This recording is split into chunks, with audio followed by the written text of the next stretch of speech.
ilikuwa inakata bro, lakini mimi nashukuru Mungu, nimejitahidi na nashukuru Mungu pia amenisaidia, nimeadapt. Sababu yani ilikuwa inanikata yani.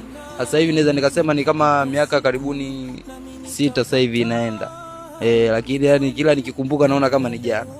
Yani naona kama ni jana. Alafu kuna baadhi ambao yani unakuta kabisa ulikuwa unasoma nao na unaona kabisa hawa yani yani alikuwa ni mtu ambaye anahitaji tafu, lakini sasa hivi kuna mmoja nimekutana naye, mtu ana maisha yake fresh.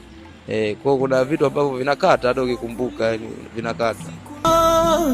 Ninaamini ipo siku nami nitapata, ni kweli nalia leo, ila kuna wakati tacheka. Kweli sina kitu leo, ila upo wakati tapata.